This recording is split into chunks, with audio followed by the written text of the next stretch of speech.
Hello, and welcome to another one of Mr. MP's fabulous videos.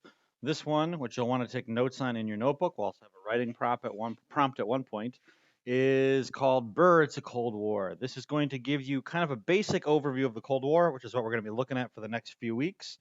It's kind of the next dominant thing that happens after World War II.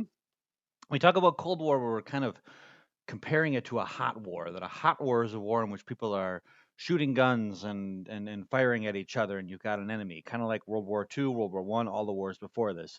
The Cold War is more of a war of espionage and of trying to kind of one up one another.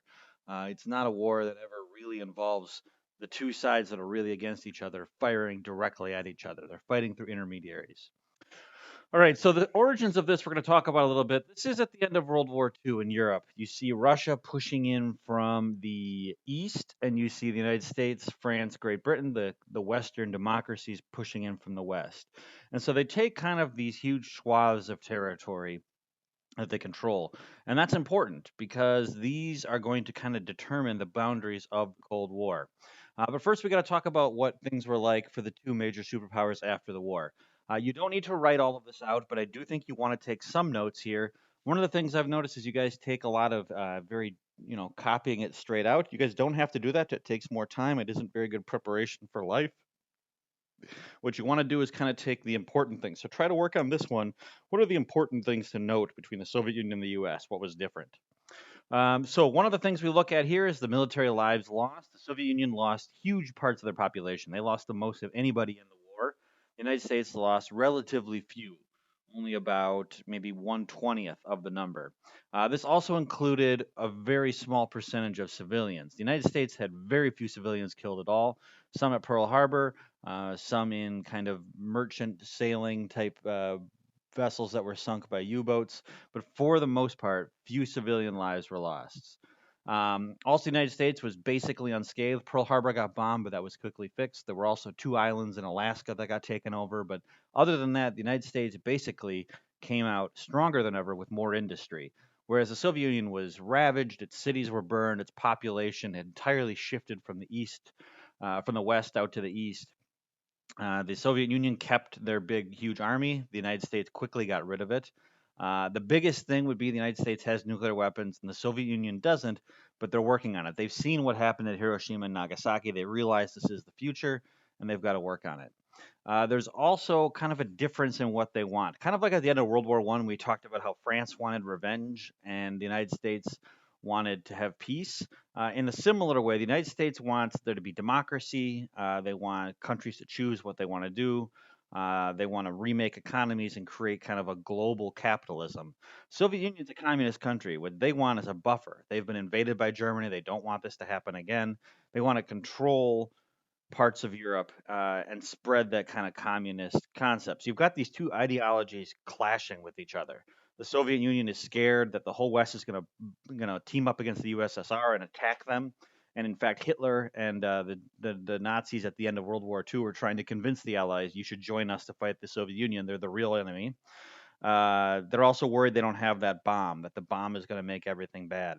The US, on the other hand, is worried about communist spies and this communism spreading. It's already spreading throughout Russia, it's getting into Europe.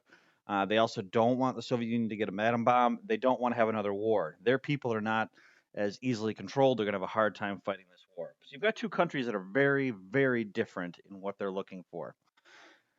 So early on afterwards, the U.S. starts using this term, which I want to write down, called the Iron Curtain, which basically, if you look in this map here, this is kind of the territory that got split up between the two sides after the war as they took over Europe.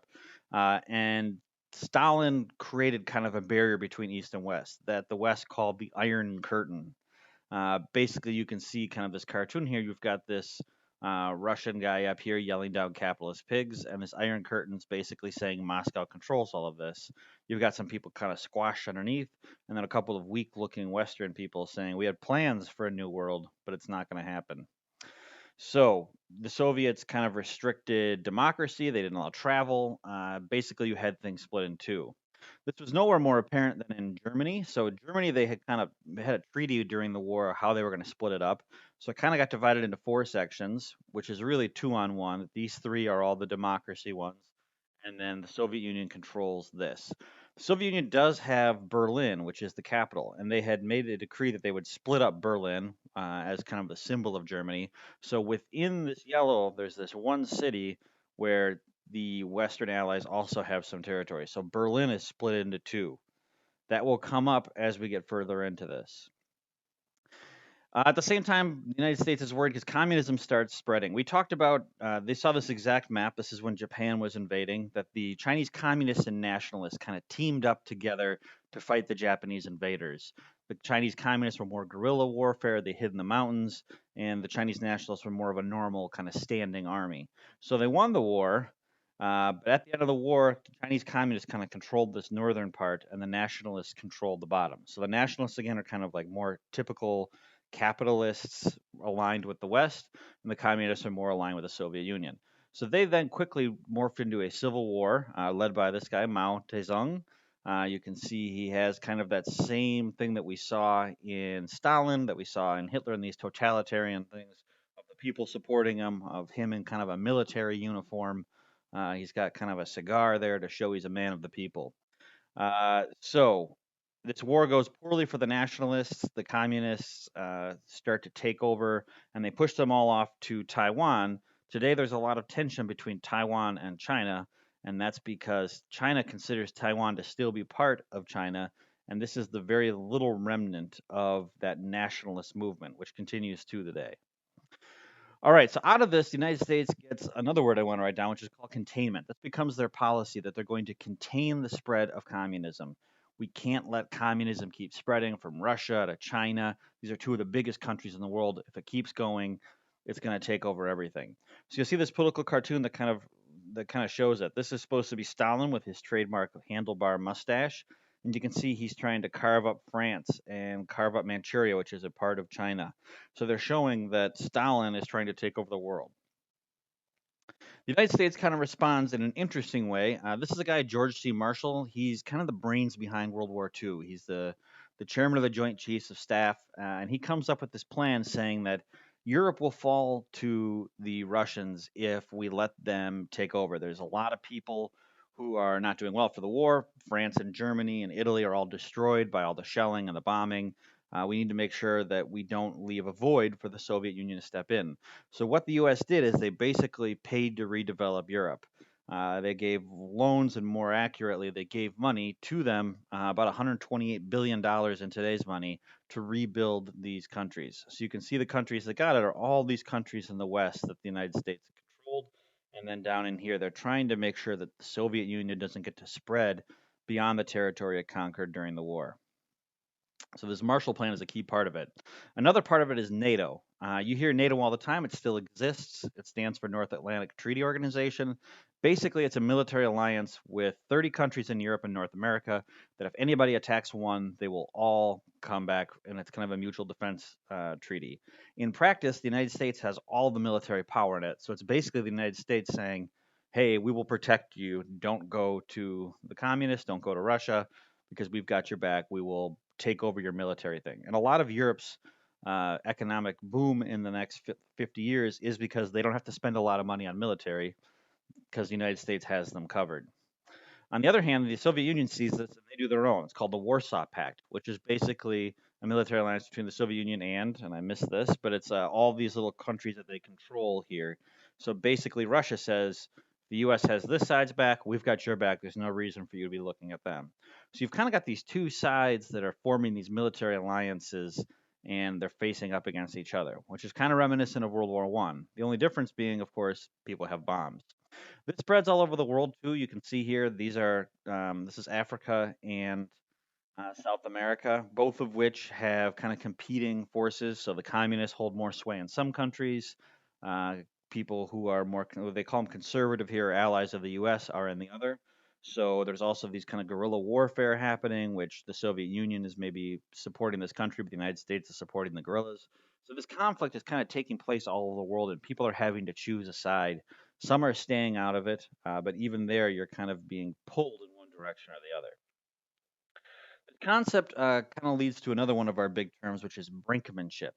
So, brinkmanship, which is kind of a fun word, is basically this concept that if you've got a big enemy, you're kind of tempted to push things to the limit in order to gain advantage during the Cold War. If you want to think about it in like baseball terms, it's like in sports, in like say baseball, there's been this huge cheating scandal with the Houston Astros and the Red Sox and other teams trying to use technology to get an advantage. That if you're fighting with someone you're kind of evenly matched, you're going to keep pushing to the brink because you're trying to get that advantage.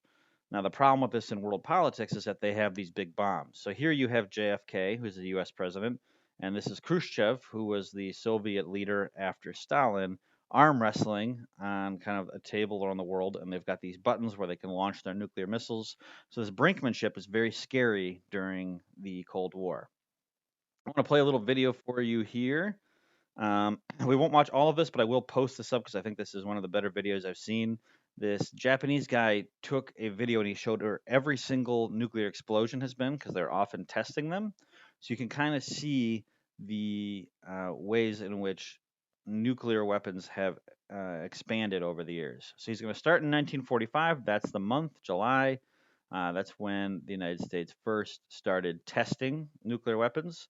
The United States, of course, tested them over in Nevada. So you'll see explosions out there in the desert. There's still parts of Nevada that are U.S. military bases. Area 51 is kind of down there. Now you're going to see that once they've tested it, they think, well, we know how this works. So you'll see it being used twice in Japan, which of course are Hiroshima and Nagasaki.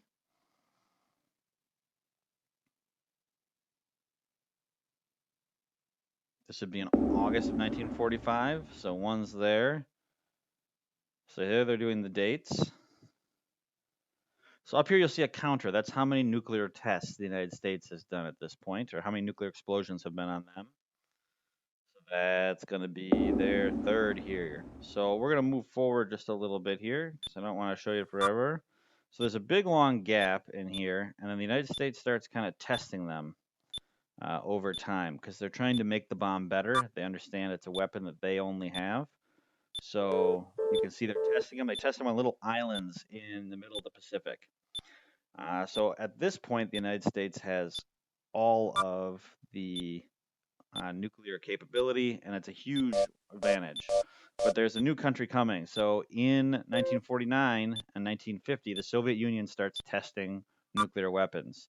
Some of this is information they had spies steal from the United States. Some of it is they got German scientists. They also had their own scientists working on this. But you suddenly start seeing that now there are two nuclear powers. The United States is going to react by testing a bunch of bigger and bigger bombs. So for a while in the beginning, it's mostly the United States trying to perfect it, but then the Soviet Union's going to come back. So you can see there are times here where there are 4, 5, 6 in a single month, and they're testing them all over. The United States also realizes it needs to have other allies, so it helps Great Britain, which helped it with the Manhattan Project, to have their own nuclear missiles. They launched them down in Australia on the outback, where there's not a lot of people. The Soviet Union's kind of doing it in this area remotely. We can move forward a little bit. Of course, if you want to watch this whole thing, you certainly can. A lot of times they would publicize these and let people know that they were doing them. It's a way to show power. We have this. We have a new, bigger weapon. France comes on at some point. They start testing them in kind of the deserts of Africa, where they had some colonial possessions. Keep moving along. You can see that now, the United States has done over 300. The world has done 602.